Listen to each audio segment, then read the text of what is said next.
9절입니다.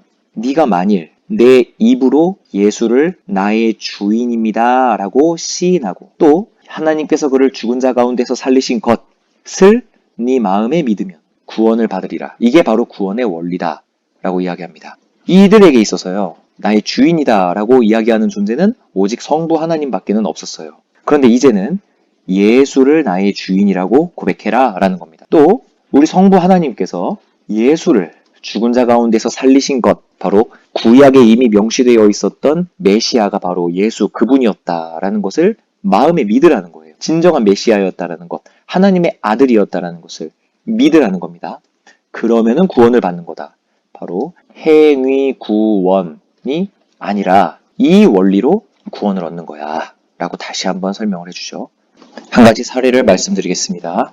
AD 156년에 순교한 서머나 교회의 감독 폴리캅이라는 사람이 있습니다. 이 사람은 신앙을 아주 굳게 지켰었던 우리의 신앙의 선배죠. 근데 이 당시에 박해가 너무 심했기 때문에 폴리캅이 로마의 원형 경기장으로 이제 사형을 당하러 끌려가고 있습니다. 근데 폴리캅이 워낙 명성이 뛰어났기 때문에 그 관리가 폴리캅을 설득을 해요. 이 로마의 황제 카이사르를 주라고 고백 한 번만 해주십시오.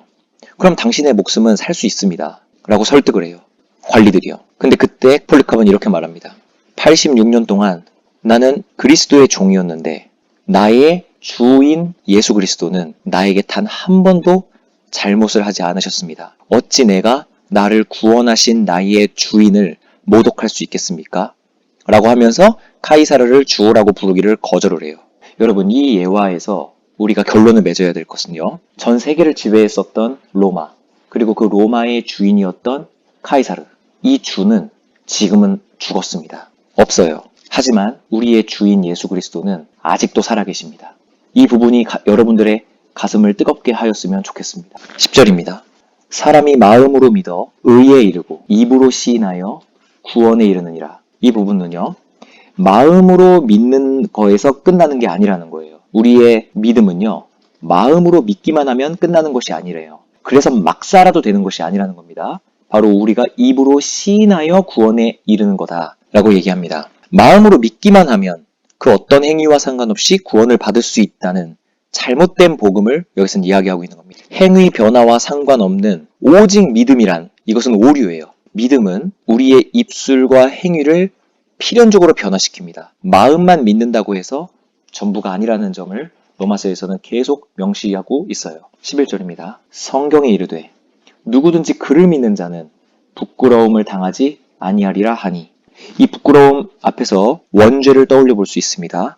아담과 하와가 처음으로 선악과를 따먹는 죄를 짓고 느낀 감정 기억하십니까? 서로가 벌거벗었다라는 것을 보고 부끄러워하였다라는 거예요. 이 부끄러움이라는 감정은 우리의 죄로부터 시작된 감정이라고 성경은 얘기하고 있습니다. 하지만 이 부끄러움이라는 감정을 예수를 믿는 자는 당하지 않게 되는 것이라는 거예요. 왜냐하면 우리는 가죽옷이라는 예수 그리스도의 이 의를 입어서 이 부끄러움이 가려진 자들이기 때문입니다. 하지만 반대로 예수를 믿지 않는 자들은 영원한 부끄러움 속에 놓이게 될 거예요. 그 어디에도 이 부끄러움을 가릴 잎사귀도 가죽옷도 어디에도 없습니다. 영원히 부끄러움과 수치스러움 속에서 살아가게 될 거예요. 12절입니다. 유대인이나 헬라인이나 모든 사람을 상징하는 대유죠. 차별이 없음이라. 어떤 차별이 없다? 믿음. 이 믿기만 하면, 마음으로 믿어 의에 이르고 입으로 시인하여 구원에 이르는 그 믿음은 차별이 없다. 이 차별이 없다라는 부분이 앞서 이야기한 선택된 사람들만 구원을 받는다라는 부분과 모순처럼 보이게 되는 거죠. 이 부분의 의도를 우리는 살펴봐야 됩니다. 이거 모순이네. 하나님께서는 구원해 주시는 거에 차별이 없다? 그런데 앞선 장에서는 선택과 유기교리에 대해서 가르치지 않았냐? 모순처럼 느껴진다는 거죠. 하지만 이것의 의도를 살펴보십시오. 먼저는 하나님의 선택교리를 이야기했고요. 그 다음은 유기교리에 대해서 이야기했습니다. 그 다음요, 지금 이 부분에서 모든 원하는 자는 구원을 얻을 수 있다는 교리. 이 부분은요, 택함받은 사람에서 누구든지로 확대가 되는 부분인데요.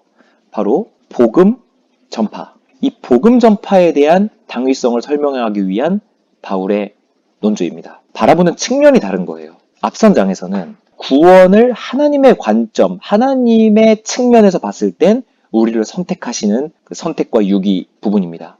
그런데 이 부분은 우리 인간이 할 수 있는 측면, 우리 인간의 측면에서 우리들은 복음을 전파하여야 되는 의무가 있다. 왜냐하면 하나님의 복음은 차별이 없기 때문이다. 라고 관점이 다른 부분임을 이해하셔야 됩니다. 한 분이신 주께서 모든 사람의 주가 되사, 여기서 모든 사람은 이방인도 포함된다는 것이죠. 그를 부르는 모든 사람에게 부요하시도다. 이 부분의 결론이죠. 누구든지 주의 이름을 부르는 자는 바로 나의 주 예수 그리스도죠. 구원을 받으리라. 인간의 측면을 이야기합니다. 부르셔야 됩니다. 그러므로 부르라는 겁니다.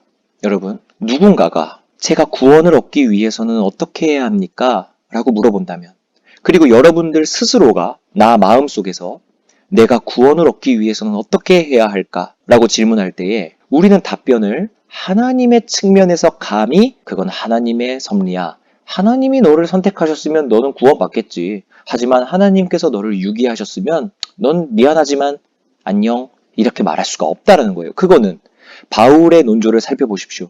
바울은 하나님께 그 칭의의 권리가 있다라고 했지만 이 부분에서 하나님께 간절히 구하고 심지어는 내가 지옥에 간다 하더라도 내가 원하는 것이 있다. 이게 바로 이스라엘의 구원이다. 라고 이야기하지 않았습니까? 이 질문에 해줄 답이 우리들은 생기는 겁니다. 뭐죠? 부르라, 불러라. 예수를 입으로 시인하고 마음으로 믿어라.